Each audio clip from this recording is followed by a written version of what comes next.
In the previous module, you have learned how to set up a tool. Now you are ready to learn how to create a simple program. In this module, you will learn the characteristics of the motion types J, L, P, and C, how to determine which motion type to use, how to determine the motion types in the software. In its simplest form, a robot program consists of a number of waypoints and motion between these waypoints. The waypoints tell the robot where it has to position the TCP, and the motion determines how the robot moves the TCP from one waypoint to another. For example, this is a move L, which is a linear motion that moves the TCP in a straight path from one waypoint to another. This motion type is typically used when the robot has to pick up or place an item and the path of the TCP is important. For example, to put an item straight down or when lifting it and clearing it from a surface, move L is also suited for motion in confined space to avoid collision. When using a move J, also known as a joint move, the robot moves the TCP from one waypoint to another in a non-linear path. Since the TCP doesn't have to follow a specific path, the robot is able to move faster than in other motion types. Use this motion type when the path of the TCP is not important and when moving in free space. Move P, or move process, is somewhat similar to move L, since the motion of the TCP is also linear. The distinct feature of move P is that the TCP moves at a constant speed, which is particularly useful in robot programs for welding or dispensing glue to ensure even distribution. When maintaining a constant TCP speed, the TCP is not able to make sudden turns of direction at sharp angles, as this would require the TCP to slow down. To maintain the TCP speed, the robot has to make a softer turn, which is called a blend radius. Without any sharp angles, the robot is now able to move the TCP at a constant speed. When move P is used, it is also possible to make a circle move, which consists of two waypoints. A circle move must always be preceded by a waypoint from where it will start the circle move. The first waypoint of the move C specifies a via point on the circular arc, and the second waypoint is the end point of the movement.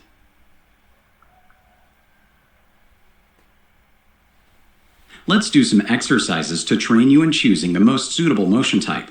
In this example, the robot has to move the workpiece from the roller belt into the cardboard box. To do so, 6 waypoints are needed. Let's find out which motion types you should use getting to each waypoint.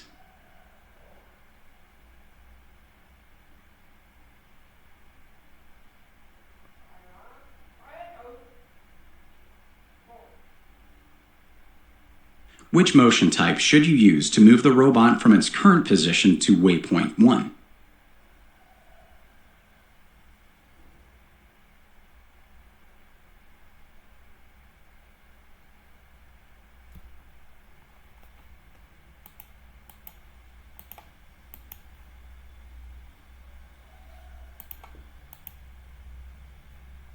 Correct, since the robot is moving in free space, and the path of the TCP is not important here. Correct, since the robot is moving in free space, and the path of the TCP is not important here. Move J is the best and fastest option. Which motion type should you use to move the robot from its current position to waypoint 2? Correct. The robot needs to move the TCP downwards in a linear motion to be able to pick up the workpiece. Move L is the best choice here. Which motion type should you use to move the robot from its current position to waypoint 3? Correct. The robot needs to lift the workpiece directly upwards to clear it from the conveyor belt. Move L is the best choice here. Which motion type should you use to move the robot from its current position to waypoint 4?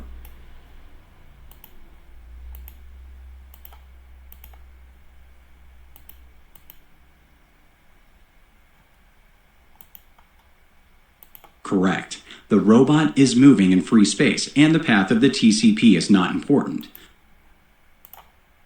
Correct. The robot is moving in free space and the path of the TCP is not important. Move J is the best and fastest option. Which motion type should you use to move the robot? Correct. The robot needs to move the TCP downwards in a linear motion to be able to place the workpiece. Move L is the best choice here. Which motion type should you use to move the robot from its current position to waypoint 6?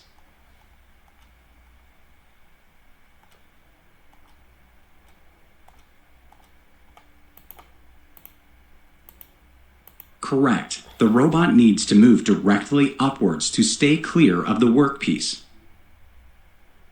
All the motion types needed for this program have now been determined. The next step is to create the program in Polyscope. Click the Teach pendant to get started.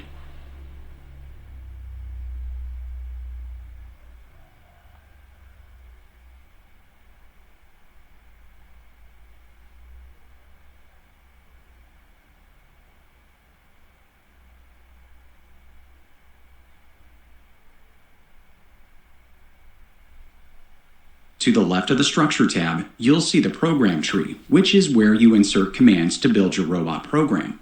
Click the Move button to insert the first command.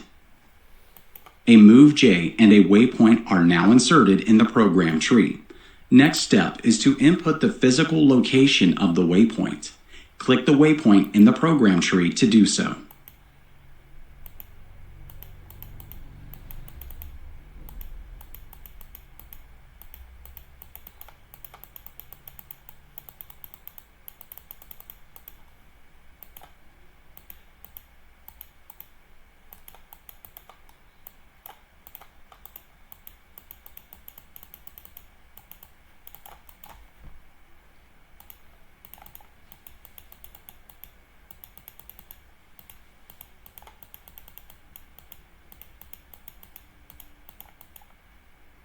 You have set up the first waypoint. To add the next waypoint, click the Structure tab and click Move J in the program tree. Then click the Move button to insert the next waypoint. You have to change the Move J to a Move L, which is needed for this waypoint. To do so, click the Command tab.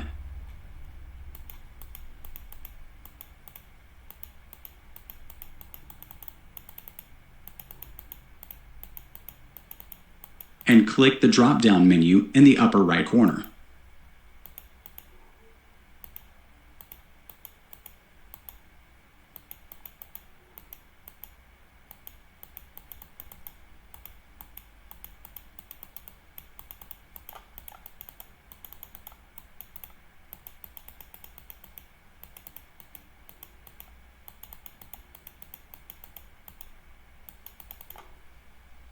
Select Move F. Next, set the location of the waypoint by clicking on the waypoint in the program tree.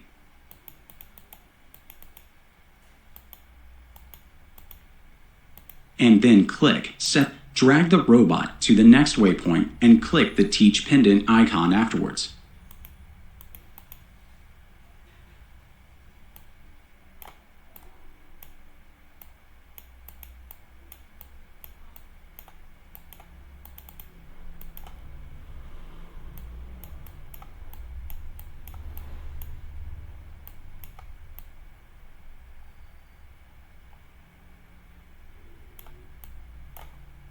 Click OK to save this waypoint.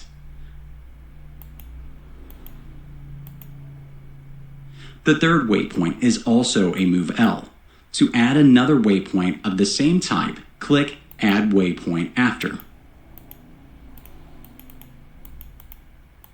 And set this waypoint. Next, drag the robot to the third waypoint and click the Teach pendant icon afterwards.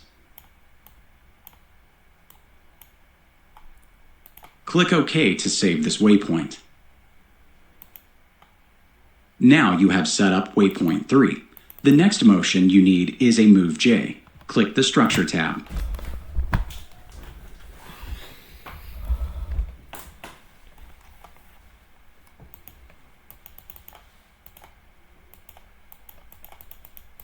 And click on Move L in the program tree. You're going to be done?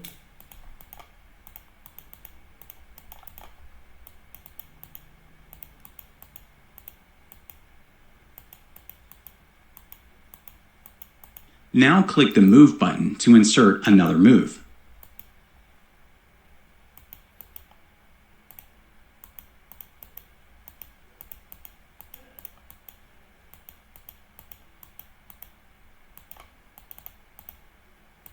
Now you have set up waypoint 4. The next move is a move L. To insert this, click on the last move J in the program tree.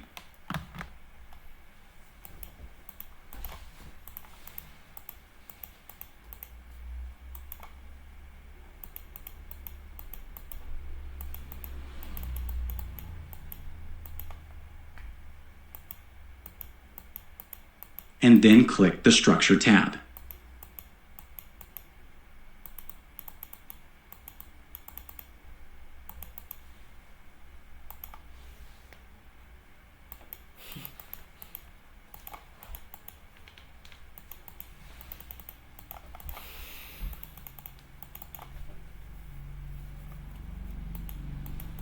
Now click the Move button to insert the next move.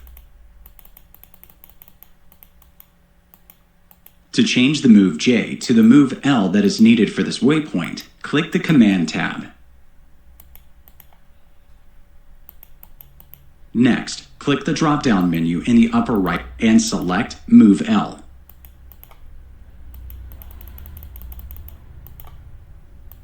Now you have set up waypoint 5. There's just one waypoint. You have now created all the waypoints and motions needed to run this program.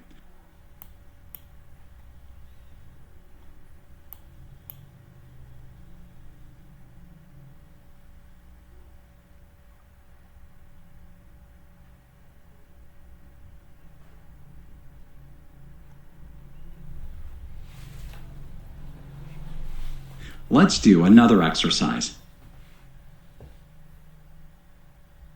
In this exercise, the robot has to dispense an even amount of glue to the workpiece.